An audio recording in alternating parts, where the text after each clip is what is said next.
Halo guys, Assalamualaikum, Shalom, Om Swastiastu, Namo Buddhaya, Salam Kebajikan.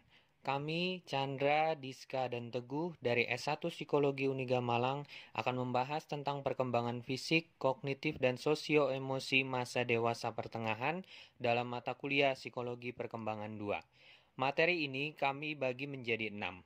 Yang pertama, hakikat masa dewasa menengah akan dibahas oleh Teguh. Yang kedua, perkembangan fisik akan dibahas oleh Rizka.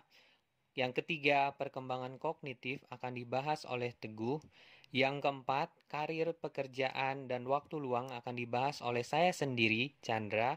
Agama dan makna hidup akan dibahas oleh Chandra. Dan yang terakhir, teori kepribadian dan perkembangan, stabilitas, perubahan, dan relasi akrab akan dibahas oleh Chandra juga. Langsung saja, Teguh dipersilakan untuk membahas tentang hakikat masa dewasa menengah. Baik, saya akan menjelaskan mengenai hakikat masa dewasa menengah. Yang satu, perubahan di usia parubaya. Yang kedua adalah mendefinisikan masa dewasa menengah. Perubahan yang terjadi di masa parubaya antara lain yaitu satu, perubahan biologis. Melihat dan mendengar adalah dua perubahan yang paling menyusahkan dan paling tampak dalam masa parubaya. Daya akomodasi mata mengalami penurunan paling tajam antara usia 40 sampai 59 tahun.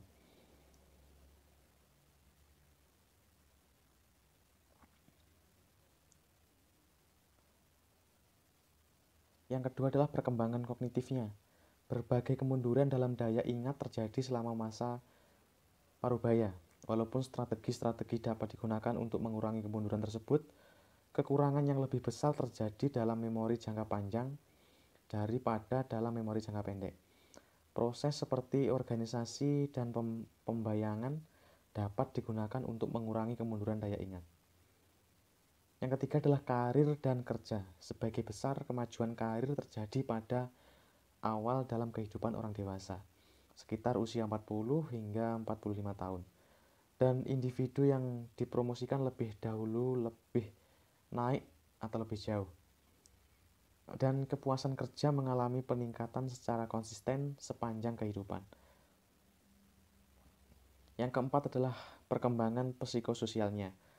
Selama masa dewasa, dunia sosial dan personal dari individu menjadi lebih luas dan kompleks dibandingkan dengan masa-masa sebelumnya.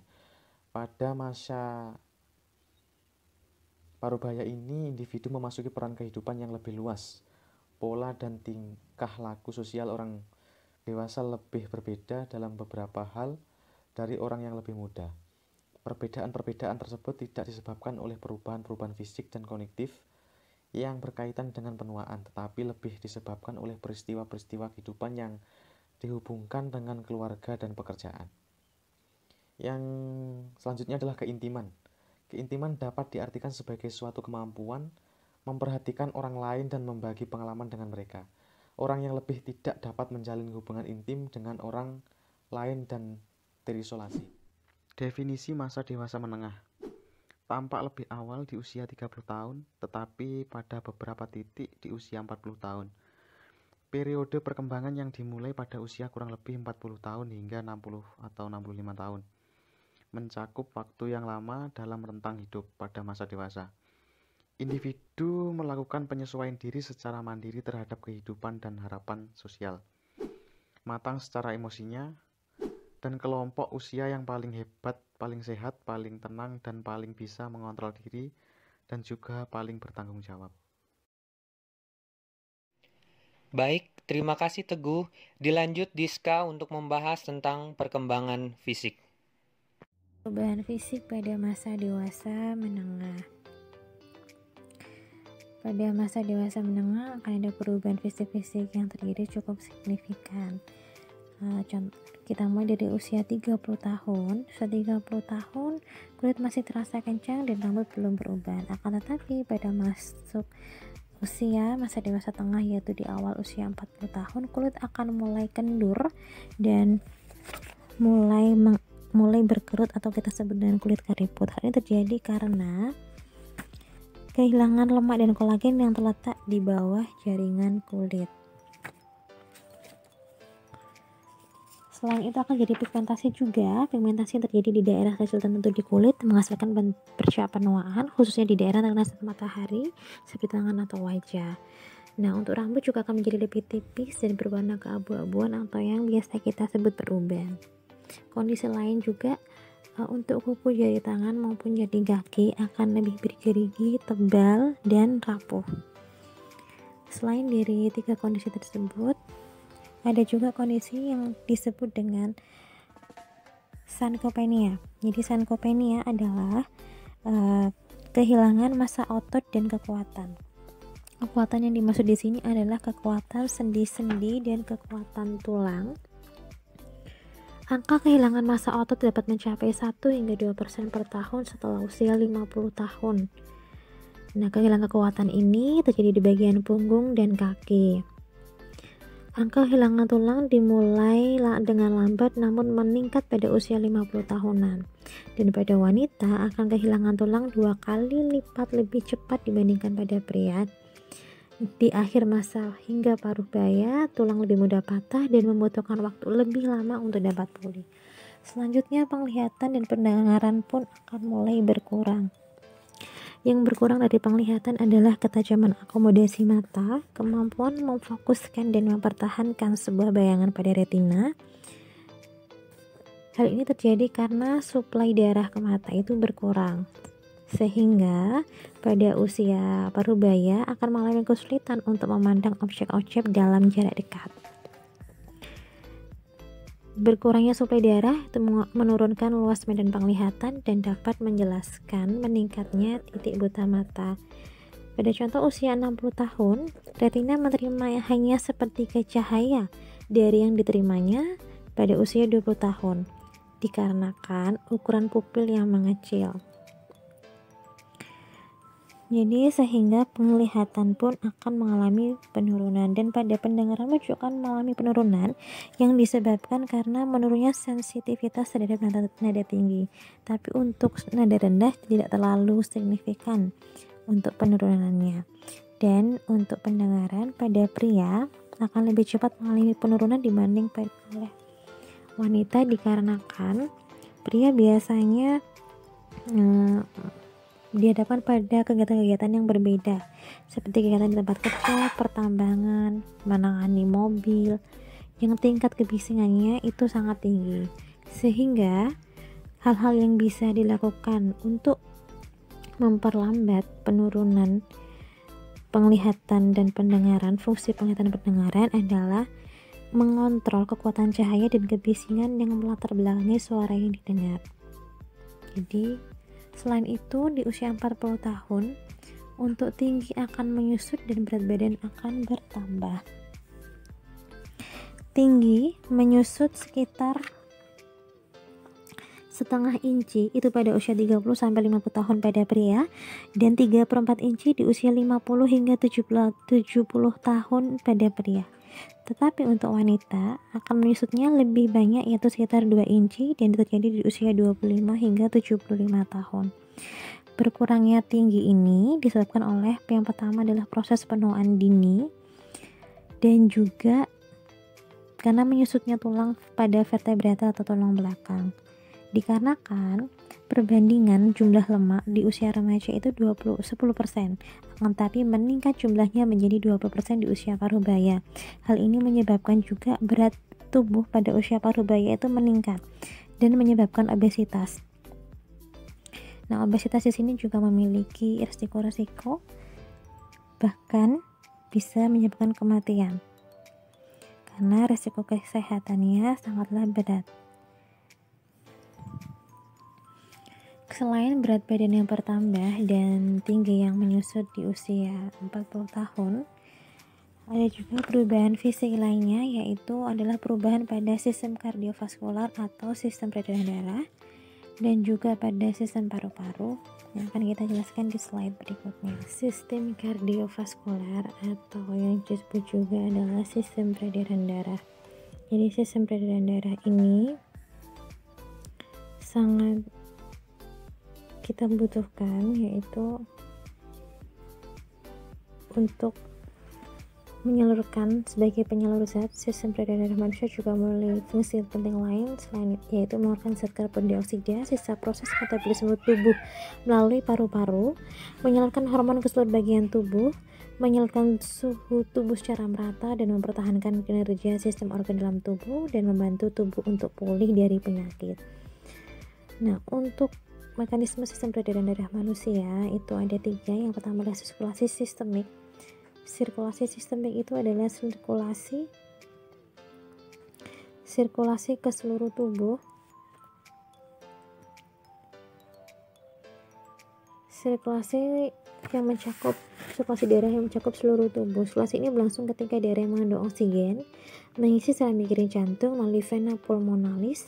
Usaha melakukan pelepasan karbon dioksida di paru-paru, kemudian darah yang di serambi kiri teruskan ke bilik kiri, dan selanjutnya disalurkan ke seluruh tubuh melalui pembuluh darah utama atau pembuluh darah aorta, sehingga darah yang dipompa oleh aorta terus mengalir bagian paling tepi di seluruh area tubuh, menyalurkan berbagai zat yang dibawanya ke sel-sel tubuh, dan mengalir kembali ke serambi jantung kanan untuk mengalami proses pembersihan darah.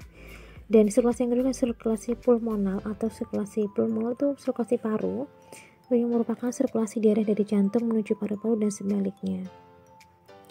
Jadi sirkulasi ini berlangsung saat darah yang mengandung karbon dioksida dari sisa metabolisme tubuh kembali ke jantung melalui pembuluh vena besar atau vena cava, lalu memasuki serambi kanan dan diteruskan ke bilik kanan jantung. Dan yang ketiga ada sirkulasi koroner. Sama seperti organ tubuh lain, jantung juga membutuhkan asupan oksigen dan nutrisi supaya dapat menjalankan fungsinya dengan baik. Darah yang mengurusi jantung akan dilarikan melalui arteri koroner ke otot-otot jantung. Maka dari itu, sumbatan pada arteri koroner bisa mengurangi aliran oksigen dan nutrisi otot jantung sehingga meningkatkan risiko terkena serangan jantung. Nah, apabila sistem peredaran darah atau sistem kardiovaskular ini tidak berjalan sebagaimana mestinya atau terdapat kelainan, maka akan terjadi timbul penyakit. Di antaranya itu adalah seperti hipertensi dan juga ada penyakit jantung koroner, gangguan jantung,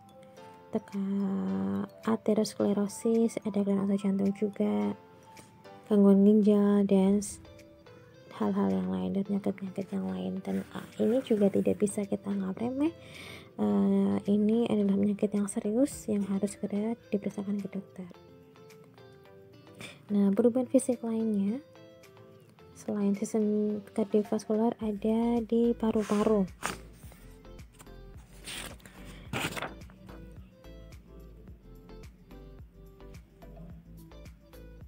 Jadi pada usia 40 tahun, usia parubaya, kapasitas paru-paru mengalami perubahan kecil. Meskipun demikian, sekitar usia 55 tahun, protein di jaringan paru-paru menjadi kurang elastis. Nah, perubahan ini dikombinasikan dengan meningkatnya kekakuan dinding dada, sehingga hal tersebut dapat mengurangi kapasitas untuk mengangkut oksigen dari udara yang dihirup ke darah dalam urat-urat darah halus. Jadi akan memengaruhi fungsi paru otomatis, sehingga orang yang punya riwayat merokok akan lebih rentan terkena penyakit daripada yang tidak. Nah, selanjutnya adalah perubahan pola tidur pada usia 40 tahun. Pada usia 40 tahun, pola tidur untuk jamnya masih tetap seperti masa-masa sebelumnya, baik masa dewasa awal ataupun masa remaja, akan tetapi kualitas tidurnya yang akan berubah karena akan lebih sering terbangun dan kurang pulas. Hal ini menyebabkan akan mengalami kegemukan, memiliki penyakit kardiovaskular seperti itu, dan depresi akan menyebabkan seperti itu. Nah, selanjutnya kesehatan dan penyakit pada usia 40 tahun. Pada usia 40 tahun akan ada gangguan-gangguan kesehatan terkait dengan metabolisme tubuh dan sistem kardiovaskular tadi. Nah, penyakit kronisnya antara lain Yang pertama itu artritis atau radang sendi, yang karena skopenia tadi ya, karena perubahan fisik tadi. Yang ketiga hipertensi, yang kedua hipertensi, ketiga jantung, keempat kanker, dan lima adalah stroke. Nah, selain penyakit kronis, stres juga bisa berhubungan dengan penyakit. Stres berhubungan dengan penyakit menyangkut sistem kekebalan tubuh dan penyakit kardiovaskular. Penyakitnya berhubungan dengan budaya dan kesehatan. Jadi apabila seorang imigran otomatis memiliki budaya yang berbeda, entah itu pola makan atau pola hidup, sehingga mempengaruhi kesehatan di usia parubaya jika tinggal di daerah lain. Nah, selanjutnya adalah angka kematian di usia 40 tahun. Sampai dengan pertengahan abad ke-20, penyakit infeksi memang menjadi penyebab utama kematian. Ketika angka penyakit infeksi telah menurun dan jumlah individu yang hidup hingga usia parubaya sudah lebih banyak, angka penyakit kronis bertambah. Nah, kini penyakit kronis merupakan penyebab utama dari kematian individu yang berada di masa dewasa menengah. Di usia parubaya, banyak kematian disebabkan oleh kondisi tunggal dan sudah dapat diidentifikasi, di mana pada usia tua, kematian lebih sering disebabkan oleh kombinasi efek dari beberapa kondisi kronis. Selama bertahun-tahun, penyakit jantung merupakan penyebab utama kematian di masa dewasa menengah, lalu diikuti penyakit kanker. Akan tetapi, pada tahun 2005, lebih banyak masa usia 45-64 tahun di Amerika Serikat meninggal karena kanker, lalu diikuti oleh penyakit kardiovaskular. Bersumber dari Pusat Nasional untuk Statistik Kesehatan pada tahun 2008, diperoleh informasi juga bahwa jurang antara kanker sebagai penyebab utama kematian semakin melebar pada individu yang berusia 45-55 tahun ataupun sampai 64 tahun. Dan untuk pria memiliki tingkat kematian lebih tinggi dibandingkan wanita dikarenakan berbagai faktor. Nah, selanjutnya adalah seksualitas di usia 40 tahun. Bagi wanita akan mengalami menopause. Jadi menopause adalah masa ketika menstruasi wanita sepenuhnya berakhir. Rata-rata untuk masa terakhir menstruasi wanita adalah usia 51 tahun. Dan faktor-faktor jadinya permulaan menopause itu karena faktor keturunan dan faktor pengalaman. Pengalaman di sini yang dimaksud adalah seperti merokok secara rutin, karena tembakau dan tar itu bisa merusak indung telur. Selain itu, minum minuman beralkohol, menggunakan kontrasepsi oral, depresi, ataupun mengkonsumsi makanan dengan kandungan gula tinggi. Dan efek-efek menopause banyak ditemukan, itu tubuh akan menjadi panas secara tiba-tiba, mual, lelah, detak jantungnya berdetak sangat cepat. Meskipun secara keseluruhan menopause bukanlah pengalaman negatif bagi sebagian besar wanita yang dikira, tapi bagaimanapun kehilangan fertilitas merupakan tonggak penting dalam kehidupan wanita.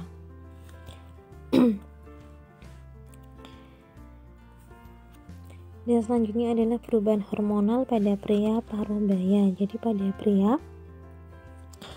pria akan mengalami perubahan hormonal yang dipengaruhi oleh usia, karena sudah masuk usia parubaya. Yang kedua, obesitas, karena memang massa tubuh di usia parubaya akan bertambah, dan adanya diabetes. Setelah itu juga gaya hidup. Jadi gaya hidup yang kurang sehat dan juga merokok itu akan mempengaruhi hormonal pada pria parubaya. Pada pria parubaya memang akan terjadi penurunan jumlah level testosteron, akan tetapi tidak begitu signifikan sehingga hanya sedikit saja dapat mengaruhi dorongan seksual mereka. Nah, umumnya pada pria parubaya akan mengalami disfungsi ereksi. Disfungsi ereksi adalah ketidakmampuan untuk mencapai dan mempertahankan ereksi yang berpengaruh biasanya terhadap kepuasan performa seksual ataupun kepuasan pasangan. Nah, sehingga hal ini perlu ditanggulangi dengan cara pola hidup sehat, menjaga berat badan, olahraga, dan biasanya akan ada pengaruh terhadap Difusi ereksi ini untuk difokuskan pada pengobatan yang memakai Viagra yang memang telah populer saat ini. Nah, selanjutnya sikap dan perilaku seksual. Sikap, perilaku, dan seksual baik pria dan wanita akan menurun di masa dewasa menengah. Jadi mereka akan lebih jarang melakukan aktivitas seksual daripada di masa dewasa awal. Frekuensi seksnya bisa dilihat di tabel berikut ini. Jadi pada pria di usia masa dewasa menengah di awal umur 40 dalam ada 40 orang beberapa kali dalam sebulan, ada yang 2/3 kali per minggu. Ini akan terlihat perbedaannya di usia 30 sampai 39 itu masih ada 37 orang dan berkurang seiring bertambahnya usia. Begitu pula pada wanita. Pada wanita lakukan survei, presentasinya juga seperti itu. Semakin bertambah usia, semakin berkurang untuk persentase melakukan aktivitas seksualnya.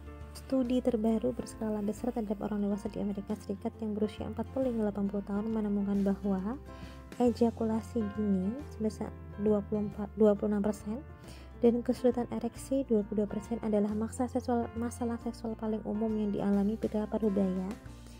Sementara kehilangan minat seksualnya 33% dan kesulitan lubrikasi itu 21%.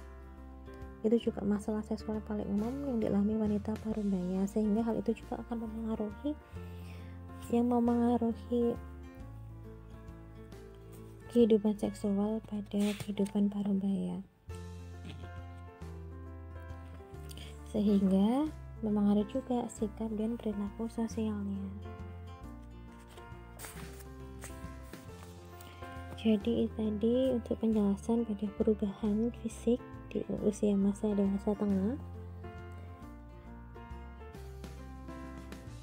sehingga kita diharapkan bisa menanggulangi baik entah itu masa menopausnya atau perubahan fisik yang pasti akan berpengaruh pada tidak hanya fisik tapi juga pada psikologis kita. Oke Diska, terima kasih. Dilanjut kembali kepada Teguh untuk membahas tentang perkembangan kognitif.